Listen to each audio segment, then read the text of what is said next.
Nós vamos começar lendo dois textos, que é em Colossenses capítulo 2, versículo 8. Colossenses 2, 8.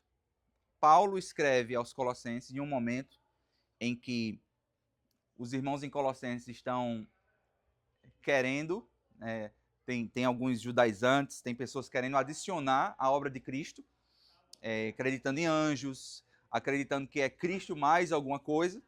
E aí Paulo diz assim, cuidado que ninguém vos venha a enredar com a sua filosofia e vãs sutilezas, conforme a tradição dos homens, conforme os rudimentos do mundo e não segundo Cristo.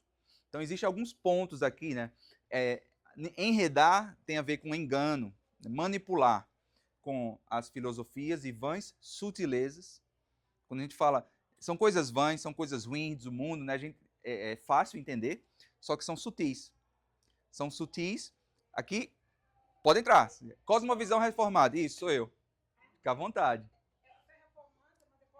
Cosmovisão reformada e aqui tá isso. Então, Paulo está tratando contra essas ideias que são sutis, que vão chegando dentro da nossa mente. E isso não... É interessante a gente pensar que, mesmo uma pessoa que é nascida de novo, ela pode entrar em uma ideia de ser enganada por algo sutil. Então a gente pede que, ao encorajar uns aos outros, os irmãos ajudem com o Evangelho, lembrando do Evangelho, para que a gente volte para os rudimentos de Cristo, a tradição de Cristo, a obra de Cristo.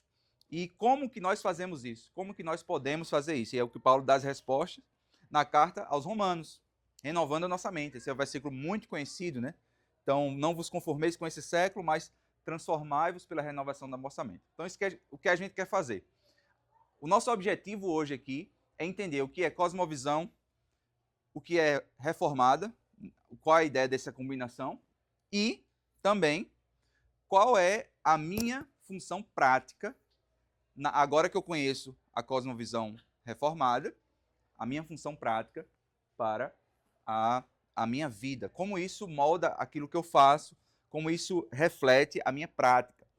Esse é um livro interessante, Dando Nome ao Elefante, é um livro pequeno, se eu não me engano tem aqui também, do James Sire. O James Sire é um pastor que escreve muito sobre cosmovisão, o que significa. Então uma frase aí muito grande, mas na prática a cosmovisão é um compromisso do coração, um compromisso da mente, um compromisso de vontade, né? Então, ela pode se expressar como uma história. Até nessa sala que nós estamos mesmo, nós vemos aqui uma história. Olha, a história, a grande história de Deus, que é o que a gente vai falar, né? Se eu soubesse que tinha isso aqui no quadro, eu não tinha feito um slide que vai ter. Já fizeram um slide aqui para mim, né? Então, é um compromisso, uma orientação do coração, né?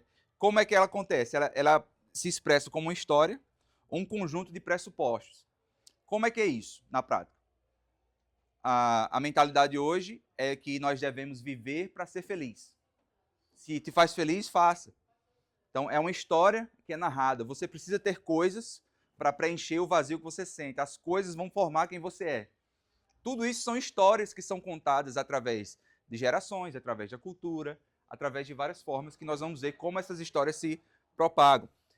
Muitas delas podem ser verdadeiras, podem ser parcialmente verdadeira ou completamente falsa. E são cridas da mesma forma. Aquilo que o Dr. Nichols pregou hoje sobre Lutero, sobre a escada de Roma. Hoje, atualmente, pessoas estão lá de joelho, eles têm essa crença. Então, uma cosmovisão, ela molda uma maneira de pensar. Muitos colocam cosmovisão como um par de óculos. Outros colocam a cosmovisão como lentes. E existem várias formas de se falar sobre cosmovisão, mas todos têm, mesmo que não saiba que tenha. Mesmo que não é uma pessoa que reflete sobre isso, mas todos nós temos cosmovisão. Então pode ser inconsciente, pode ser consistente ou inconsistente. Como é que seria uma cosmovisão inconsistente? Alguma sugestão? Uma cosmovisão inconsistente. Toda hora muda de visão, ou aquilo que você vive não é aquilo que você acredita. Não tem aquela frase da internet, a famosa, o comunista de iPhone? É uma inconsistência de cosmovisão. Né? Porque a pessoa diz que que acredita em um certo sistema de crenças, mas a vida dele.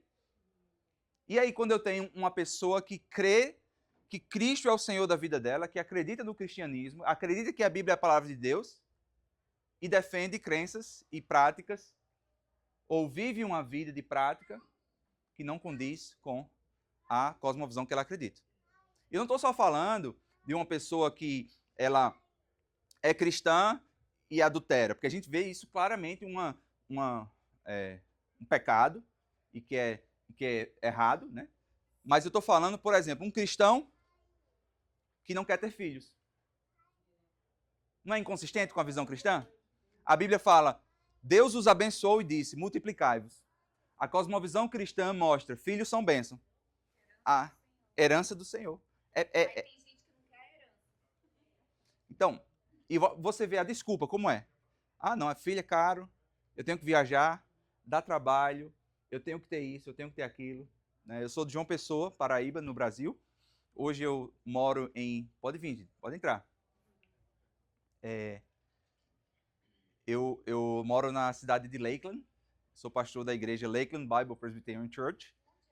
É meio caminho entre Orlando e Tampa. De Orlando para Tampa, é no meio caminho. Depois de Davenport, é lá. Então, sou casado com Rebeca, está aqui minha esposa.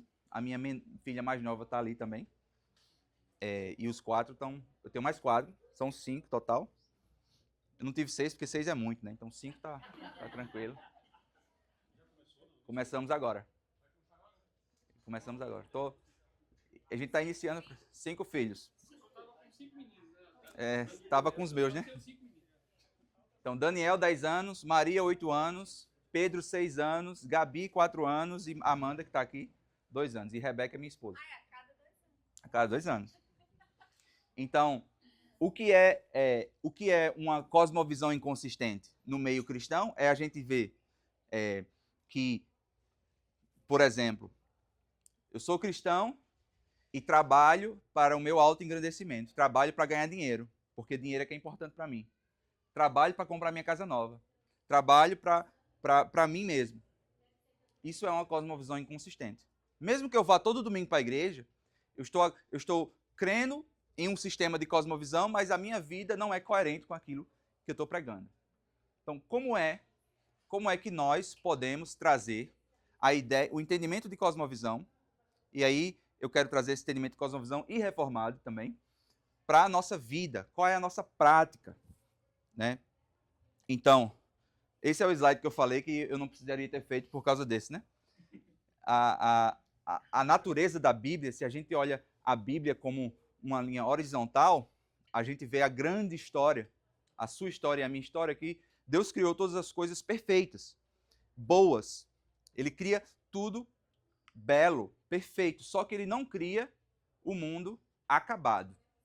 Ele chama o homem para produzir, para criar, para expandir aquilo que ele criou. Por que ele não cria tudo acabado e finalizado? Sabe por quê? Porque ele nos criou à imagem dele. E por sermos imagem de Deus, nós somos chamados para expandir, para continuar aquilo que ele fez. Só que o nosso foco, o nosso objetivo de vida é que ele seja glorificado.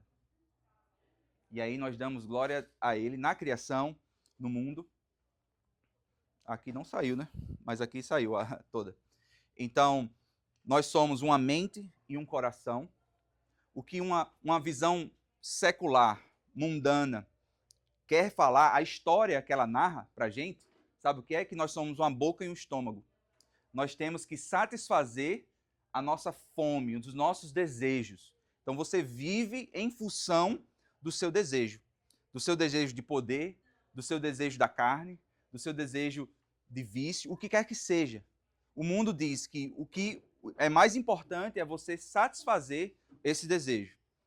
E a gente vê que Deus nos cria com inteligência, com sabedoria, nos dá a sua palavra para entender e um coração que serve a sua vontade. Esse mundozinho aí que vocês veem é que a cosmovisão cristã, ela fala que nós vivemos em uma visão de mundo aberta. O sistema do mundo é uma visão fechada. Como é que isso funciona? Então a África está passando necessidade. O que é que a gente tem que fazer? Pega dinheiro dos Estados Unidos e coloca na África. Resolveu o problema. Pronto. O sistema do mundo é um sistema limitado de visão.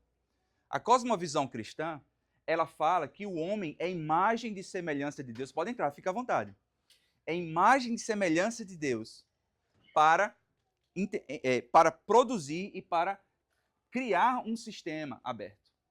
Não é aquela história do não dê o peixe, ensine a pescar, né?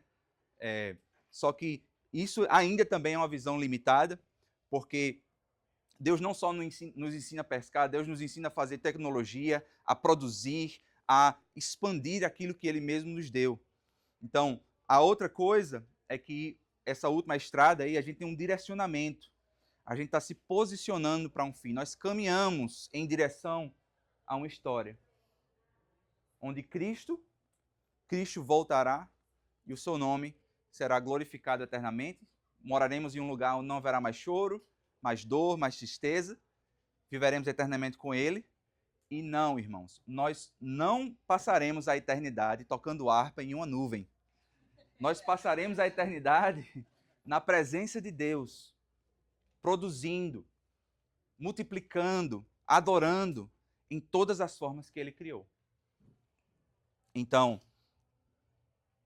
as ideias de cosmovisão, quando a gente fala sobre isso, mesmo que a gente não entenda muitas vezes, ou mesmo que a gente não tenha refletido sobre o que significa, ela tem consequências. Todos nós temos uma cosmovisão.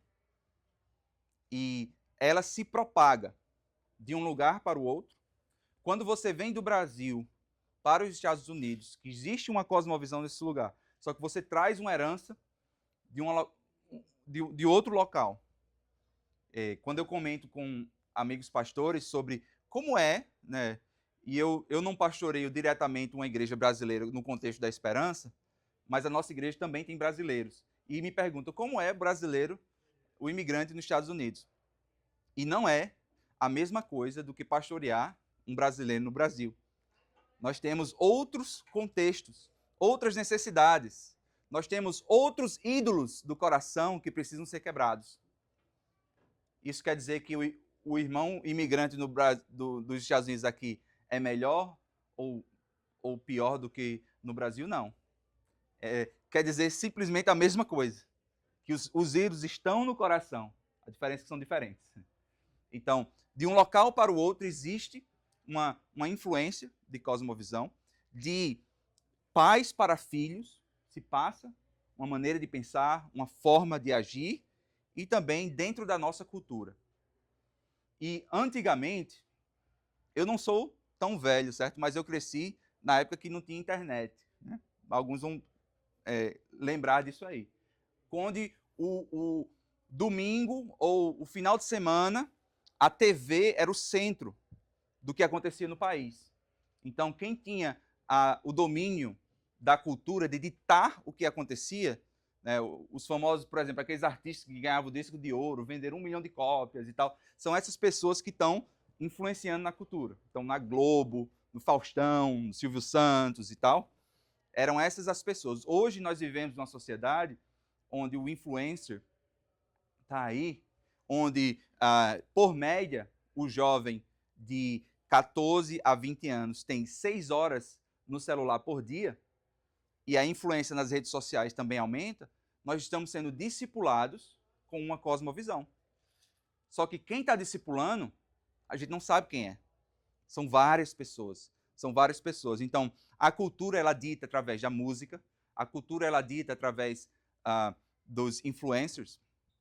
Só que antes de chegar neles, existe uma filosofia.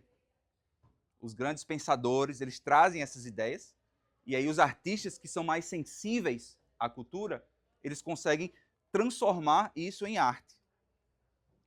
Quando você pega o rapaz que pintou os quadros ali, você não vê somente cores, existe uma razão, um propósito naquilo. Você escuta a história de quem ele é, de onde ele veio.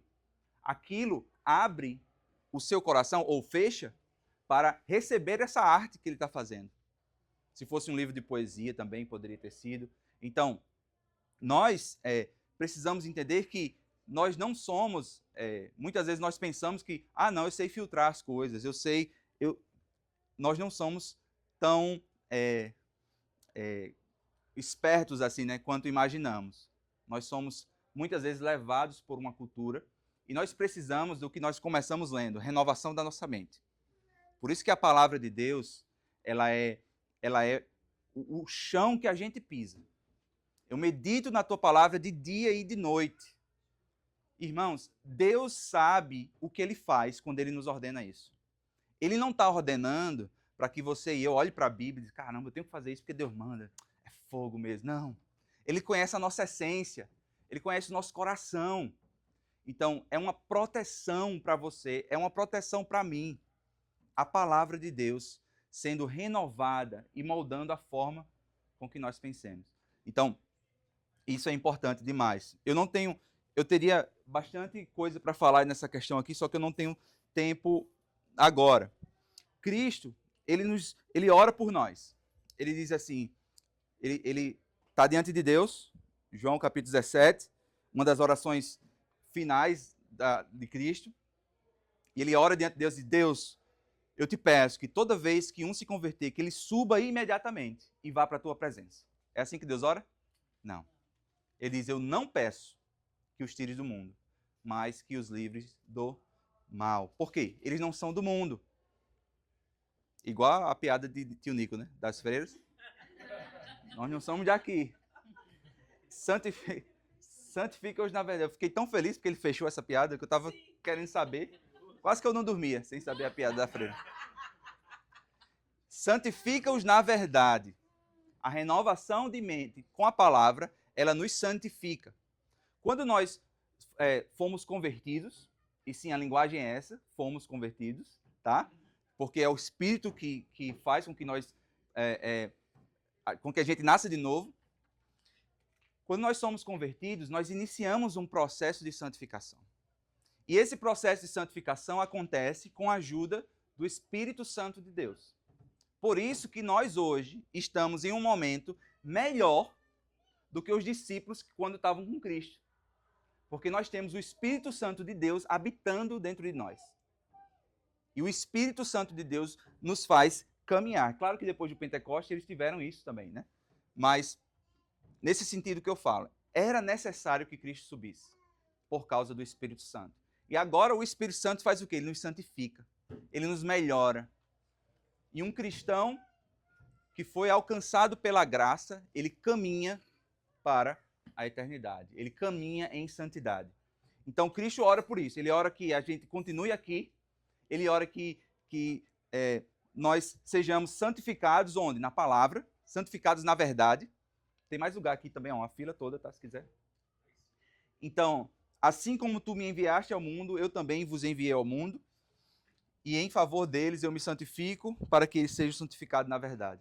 Então, nessa forma, se você nasceu no Brasil e veio para cá, porque alguns de vocês talvez nasceram aqui, se você nasceu no Brasil e veio para cá, é claro que você é um imigrante. Mas o que eu prego na nossa igreja, é uma igreja americana, eu digo, irmãos, todos nós somos imigrantes. Todos nós somos estrangeiros. Todos nós estamos passando aqui como estrangeiros. Nós não pertencemos a esse mundo. Então, lembre-se da freira e siga em frente. Né? Continue. Então, existem alguns tipos de igreja. Por que é importante? Quando Cristo manda que a gente fique aqui, ele quer que a gente fique aqui, e você vai conseguir refletir sobre isso. Alguns tipos de igreja, elas são monásticas. São igrejas que, tipo assim, agora... Oi, meu amor. Eu estou dando a palestra. Só um minuto.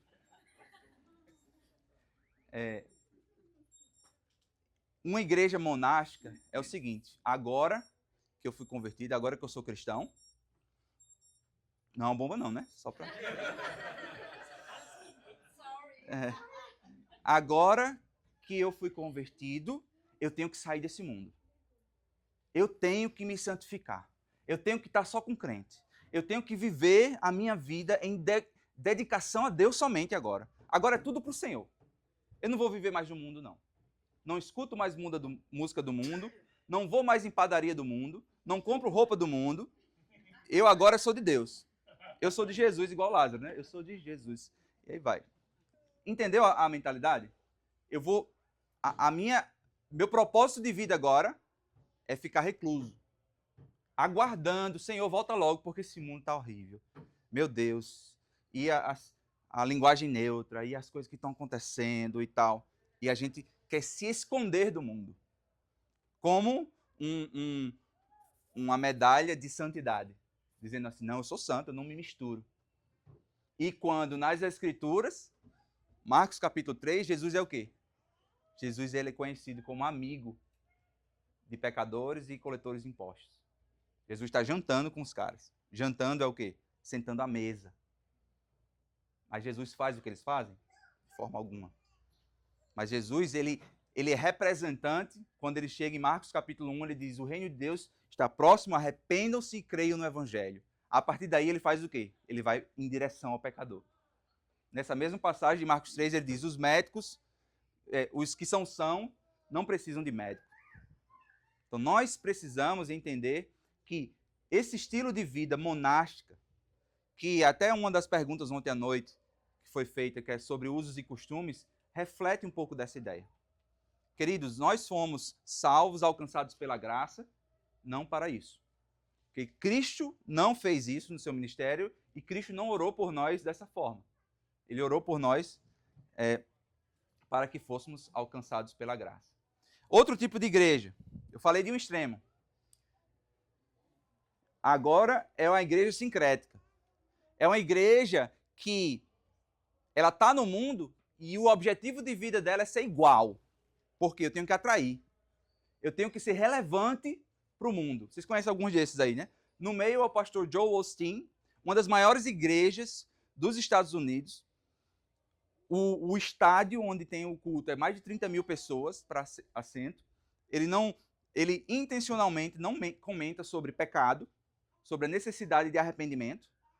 Uma das mensagens mais fortes dele é que o poder do eu sou powerful, eu sou poderoso, eu sou bonito, eu sou rico. E você atrai as coisas quando você declara. É uma das formas de pregação. E são pessoas públicas que pregam isso publicamente. O nosso objetivo aqui não é denegrir a imagem das pessoas, mas é mostrar que existem pessoas que estão publicamente pregando um falso evangelho em nome de Deus. Esse é o perigo. Pastores que desejam ser pastores de famosos, pastores que pregam o universalismo, como o Rob Bell, que está com a Oprah. Se uma pessoa amiga da Oprah nos Estados Unidos, quer dizer muito sobre ela. Então, o querer ser popular, o querer trazer visões liberais, como essas igrejas com as bandeiras da LGBT, né? Que a sigla é bem maior agora. Mas, queridos, nós não queremos ser reclusos, e Cristo não era assim. Agora, nós não queremos buscar a aceitação do mundo querendo ser igual ao mundo. Cristo também não fez isso. Nós não podemos sair de um extremo e ir para o outro.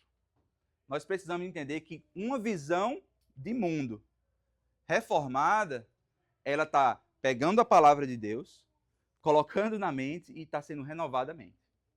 E nós estamos trabalhando. Então, qual é então o tipo de igreja que nós queremos? Nós queremos ser uma igreja reformada, que está sempre reformando. O sempre reformando é por causa dessa necessidade de dizer assim, olha, a palavra de Deus é a última autoridade. E se nós, por alguma razão, saímos e começamos a cair, nós precisamos sempre retornar a isso, sempre reformar, sempre voltar para esse local. É uma igreja que está no mundo, mas não pertence ao mundo. É uma igreja que está presente, que acolhe o necessitado, que tem misericórdia e compaixão, mas que a única bandeira é o evangelho. Um dos problemas que eu enfrento, pessoalmente falando, em ministério, de igreja americana. O racismo aqui é enorme. É uma história, não necessariamente enorme no sentido que é maior que o Brasil, mas é uma história muito mais recente do que nós tivemos no Brasil, não é verdade? E agora? A gente tem que entender que uma igreja que tem a maioria de pessoas brancas deve receber bem os irmãos negros, né? Então, como é que a gente faz isso?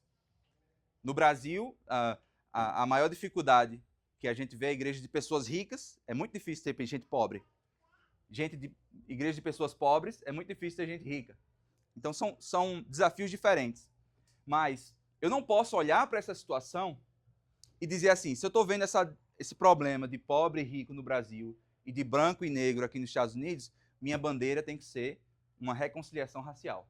Então, tudo que eu vou pregar agora vai envolver a reconciliação racial. Eu vou falar dos judeus e dos gentios, mas eu vou trazer uma aplicação somente para isso, porque é só isso que fala. Quando eu faço disso, eu tenho uma grande tendência de me desviar daquilo que é ortodoxo, daquilo que é a palavra, e começar a aceitar uma outra narrativa.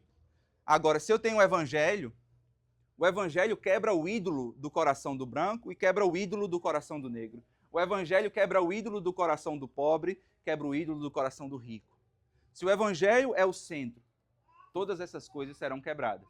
Então, uma igreja que é reformada e sempre reformando, ela está centralizada na pessoa e na obra de Cristo. Se não for por Cristo que reconciliar uma sociedade, que vai reconciliar uma sociedade, nada vai conseguir. Nada vai ser eficaz. Somente o evangelho que acontece, que consegue fazer uma mudança eficaz. Então, o desafio que Lutero teve, a pregação de hoje, foi muito clara. Da dificuldade que ele teve, como aconteceu. Né? Então, o que Lutero trouxe para o cristão é um pensamento sobre o que acontecia muito na época. Né? Os monges, os padres, são superiores. E aí a plebe, né, os trabalhadores comuns, é aí o resto. E aí era como se fosse, ele traz um pensamento de Eusébio, de Cesareia, que é o pensamento da vida alta, né, da vida contemplativa, que é uma vida melhor. Quem trabalha com pensamento, quem trabalha com filosofia, quem é um padre, um monge, ele é um ser superior. E a vida ativa são a classe trabalhadora, são os membros da igreja. E fica nessa dicotomia. E eles usaram isso muito na época da Reforma para oprimir os fiéis. E aí Lutero vem e dá um chute na porta. Ele fala, o trabalho dos monges e padres, ainda que seja árduo e santo, não difere um tanto sequer, à vista de Deus, dos trabalhos do trabalhador comum no campo. Ou da mulher tratando as tarefas domésticas. Isso aí é uma blasfêmia para um monge. Cara, dizer que o trabalho de uma mulher doméstica é uma blasfêmia. Portanto, todos os trabalhos estão sendo medidos por Deus somente pela fé. Isso é mais uma bomba que ele solta, além das 95 teses. Ele está brincando com fogo, né? Então, como resultado disso, a gente vê salvação somente pela fé. Né? Lutero não criou isso. É isso que é importante a gente entender sobre como a cosmovisão, a maneira de pensar reformada é importante para hoje. Porque nada disso foi Lutero que criou. Ele olhou para a Escritura, viu que a Escritura é a última autoridade e disse, está errado o que está acontecendo aqui. Vamos ajeitar esse negócio. E é uma igreja reformada, sempre reformando, precisa ter cristãos que estão abrindo as suas Bíblias e estão se levantando e dizendo, é assim que nós vamos viver. Eu não quero saber se o pastor, se o bispo ou o apóstolo disse, apóstolo entre a, mas disse alguma coisa. Depois corta aí na gravação.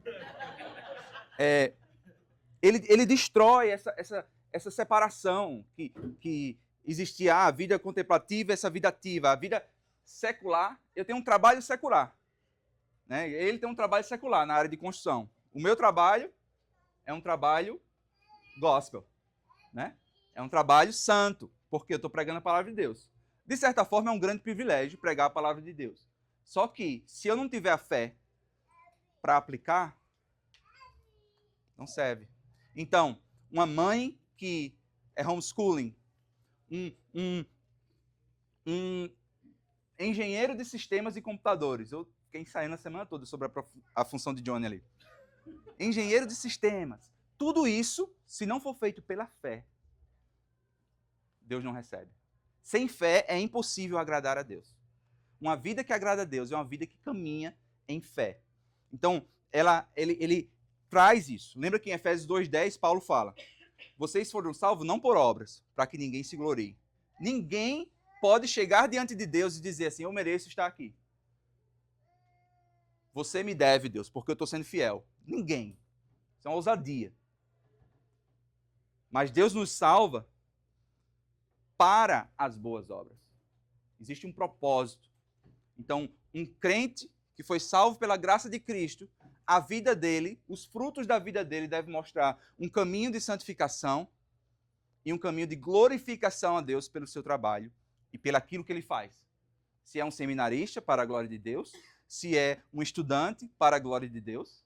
Nós queremos ver adolescentes com notas boas, não porque o pai ou a mãe manda, mas porque Cristo é tão precioso no coração dele, que ele não tem outra opção do que agradar o Senhor da vida dele. Entende? Não é um peso servir a Deus. Não é um peso trabalhar para a glória de Deus. É um privilégio que nós temos. A ilustração que eu mais gosto de dar é a minha filha Maria, ela ama sorvete. Então eu chego para ela: Maria, toma esse sorvete. Agora você goste desse sorvete. Tome, viu? Todinho. Eu preciso fazer isso? Preciso brigar com ela para tomar? De jeito nenhum. Ela vai ter prazer em fazer isso. Por quê? Porque o sorvete é algo que ela tem prazer.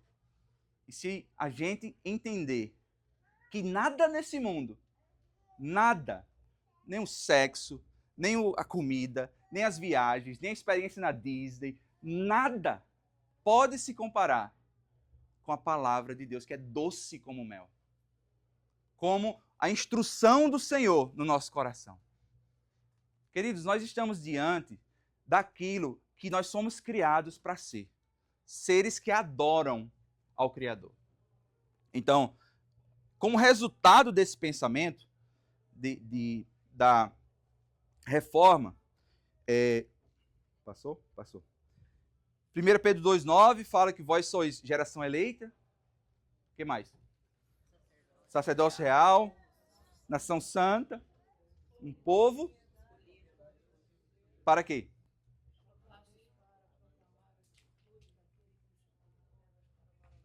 Das trevas para a maravilhosa luz. O sacerdócio de todos os santos. Quem está em Cristo, nova criação é.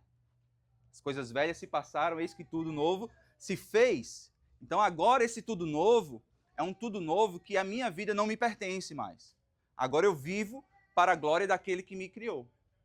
Então a parte reformada dessa questão, ela tem a sua influência, porque o reformado ele serve como aquele parâmetro de sempre puxar a gente para o lugar certo.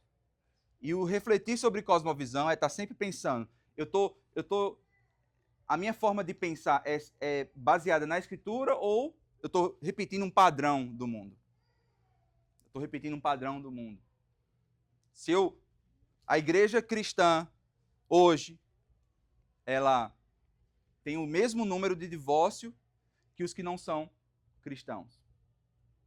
Nós temos uma cosmovisão reformada, nós precisamos reformar nossa visão de mundo. Sobre o que significa a aliança de um casamento. O que significa o caminhar à luz da palavra. O que significa honrar a Deus com a nossa santidade. Honrar a Deus com o nosso crescimento espiritual. Então, isso tudo quem faz não pode ser um pastor somente, colocando uma pressão em você. Isso é trabalho do Espírito Santo, através da sua palavra, moldando os nossos corações. Então, entendendo isso, como é que a gente vai transformar agora a sociedade? Será que nós podemos fazer isso? Isso aí, para mim, existem algumas linhas e vertentes que falam, agora que eu sou cristão, nosso trabalho é transformar a cultura, transformar os negócios, e a gente entende a nossa função disso. E essa minha figurinha aí, não sei se vocês já lembram daqueles panfletos do Testemunho de Jeová, que a gente está caminhando com tigre, né? Coisa mais... Então, isso é uma visão que pode acontecer hoje no mundo? Não, mas muitos têm uma visão de transformação da sociedade, de que a gente vai mudar o mundo dessa forma. Que se eu aplicar o que eu aprendi sobre o Evangelho, tudo vai mudar sim. Como alguns políticos colocam a fé na educação, por exemplo. Já viu? A gente precisa de mais educação. Então vamos investir mais em educação. A solução é colocar mais dinheiro num programa de educação para que eles tenham mais tablets na sala de aula. Isso vai mudar um coração pecaminoso? Entende? Uma falsa esperança. Tudo tem uma história. Então, qual é a nossa função diante disso? Transformando a sociedade. Quem já viu Nárnia e lembra de Hip Chip, né? Esse ratinho aí, que é muito carismático. A fala dele é uma fala de sempre de honra, submissão. O sonho dele era ver Aslan e o sonho dele era ir para o país de Aslan. Só que a vida dele inteira é em dedicação a lutar por Aslan, lutar por Nárnia. Ele mudou a história? Agora, depois que ele foi para a terra de Nárnia, não teve mais problema no mundo? Não. Mas a vida inteira dele foi dedicada para isso. Queridos, nós não temos o poder de mudar uma sociedade. Nós não podemos ter uma visão ou utópica ou querendo ganhar um mundo, no sentido de que nosso objetivo agora como Esperança é ter 100 mil membros, fazer a Escola Esperança, Hospital Esperança, Prefeito Esperança e ficar vivendo porque agora a gente vai ver o reino alcançando. E, queridos, não é assim. Deus, ele trabalha para a sua própria glória e a sua providência nós não conhecemos. E talvez você não vai ser a pessoa que vai mudar o mundo. Talvez você não vai ser essa pessoa. Mas o que eu fui chamado para ser, eu vou cumprir. E eu vou chegar diante dele e vou dizer assim, eu combati um bom combate. Já ouviu isso em algum lugar, né? Completei a carreira e guardei a fé. É isso que Deus espera de nós. Servos fiéis. Você está sendo fiel com o que Deus tem te dado? Você está cumprindo o que Ele te chamou para fazer? Fez sua função. É isso. Mas nós não podemos ter uma visão sem esperança. Vai tudo acabar mesmo. Alexandre de Moraes vai acabar com o Twitter. Vamos voltar para o Orkut. Todo mundo vai ter que ir para o Orkut. Alguns adolescentes estão sem entender a piada, né, do Orkut. Mas como é que nós vamos fazer isso? É obedecendo a Ele no que Ele nos deu. Então, vou trazer alguns exemplos. Lutero falava uma frase que ele dizia assim, os homens usam máscara para se esconder. Deus usa máscara para se revelar. Nós, como a máscara de Deus, nós trabalhamos através do que Deus nos deu para a sua própria glória e Deus utiliza isso e glorifica o próprio nome dele. Então nós somos essa máscara de Deus que ele se revela. Nós precisamos ser servos fiéis. Se for ser um médico, que você seja esse médico por Cristo, para a sua glória, pelo seu nome. Isso é o que o mundo fala hoje. O vestibular mais concorrido é o de medicina. Por quê? Porque o salário de um médico é bom. Porque o que eu quero receber, o bônus do que a medicina me traz. Quantos médicos frustrados, quantos médicos sem vocação nós temos hoje? Não só no país, no Brasil, mas no mundo inteiro. Porque eles estão seguindo uma narrativa de que o dinheiro, quanto mais dinheiro, mais feliz eu sou, quanto mais eu sou mais completo. E não estão seguindo a sua própria vocação. Então nós devemos trabalhar por Cristo, para a sua glória e para o bem da comunidade. Quando nós fazemos isso, claro que vai ter o fruto financeiro também, mas não é o meu foco. Nós temos um advogado, não pelo dinheiro, mas por Cristo e pela justiça na sociedade. Eu falo, não advogado, não pelo dinheiro, já perdi metade dos advogados, né? Advogados, não pelo dinheiro, mas por Cristo e pela sua justiça. Justiça. Um advogado cristão, ele trabalha para a glória de Deus e um Deus justo. Um Deus puro. Um engenheiro, não pelo dinheiro, mas por Cristo, e pela luta contra as devastações e desastres naturais. Posso colocar um arquiteto, não pelo dinheiro, mas por Cristo, e pela beleza e estruturação dos locais. Quanto a gente perdeu de beleza em locais? Como as casas diminuíram. Por quê? Porque as pessoas hoje querem menos filhos, querem lugares menores, querem pets, como filhos, né? Não é pecado ter pet. Pet é bênção de Deus. Tem um veterinário aqui que vai dar em mim se eu não falar isso. Né? Mas pet é bênção, gente. É animais, é criação de Deus, nós devemos tratar bem. Mas Guilherme está aqui, ele atende quantos donos de pets que ele tem que dizer, não humanize, não dê batata doce para o cachorro, porque o cachorro vai fazer mal. Não dê não sei o quê, não bota uma roupinha e não sei o quê. Está maltratando um animal. Para satisfazer o quê? Uma necessidade emocional, que somente Cristo resolve. Entende? Nós devemos ter... Como é que nós devemos ter cachorros para a glória de Deus? Como nós devemos ter passarinhos para a glória de Deus? Como nós devemos ter filhos para a glória... Não é a mesma coisa, tá? Diferente. Como nós... Então, se é um artista, a visão monástica fala o quê? Cara, tu é um artista, se converteu, vem tocar na igreja. Porque tu só vai servir aí. Agora tua vida tem que ser essa. Onde estão os artistas falando das verdades das Escrituras fora do ambiente eclesiástico? Onde estão os artistas escrevendo poesias? Eu tenho um mentor que o nome dele é Daryl Miller. Ele fala a história de uma mulher que chegou para ele e disse: há 27 anos eu parei de pintar. Porque o meu pastor chegou para mim e disse que pintar era coisa do mundo. E eu tinha que servir a Deus. Um dom, um talento ficou engavetado por 27 anos. Queridos, vamos fazer o que nós fazemos para a glória de Deus.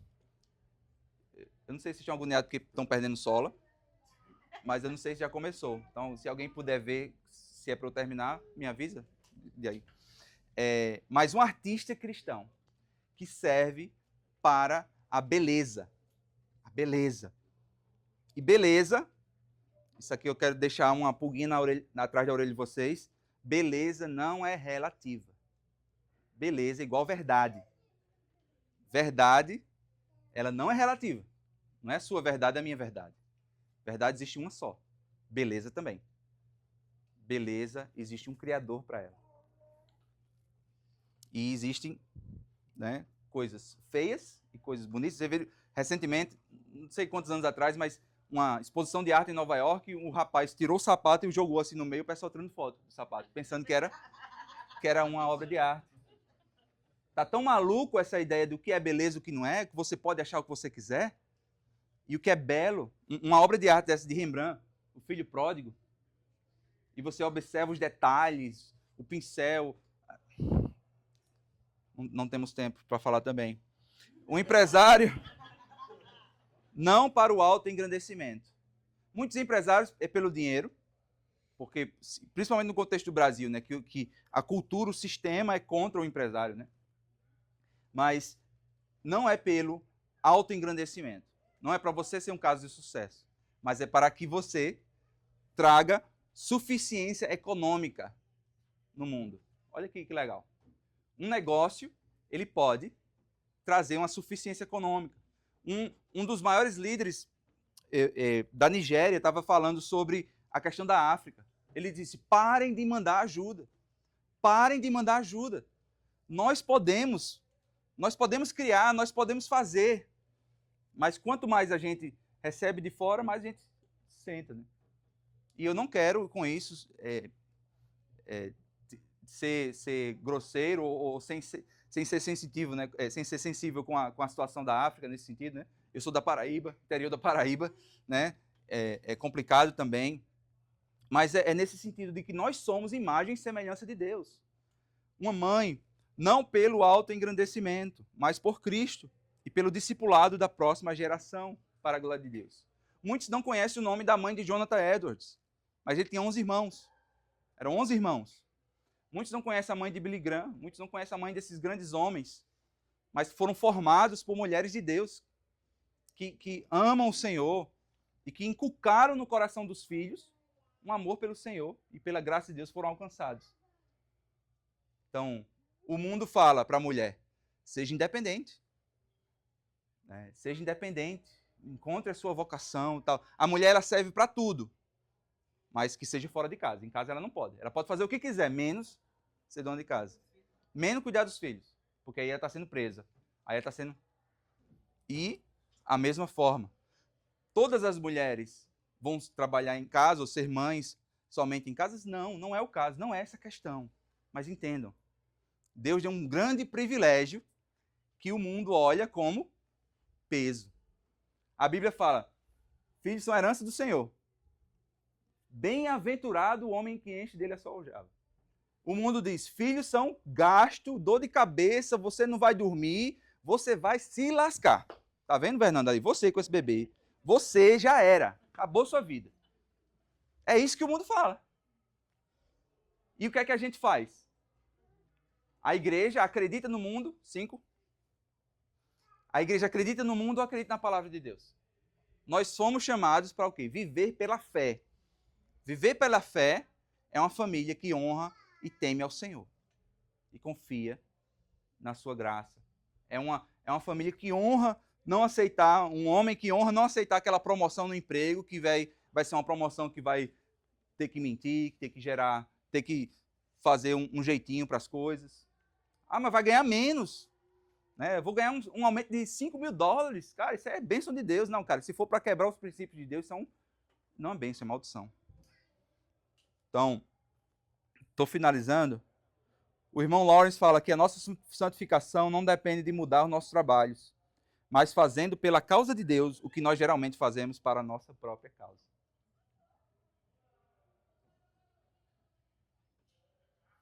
Eu não tenho tanto tempo para falar. Eu tenho 2 casos que eu ia falar, mas eu vou falar só o dessa.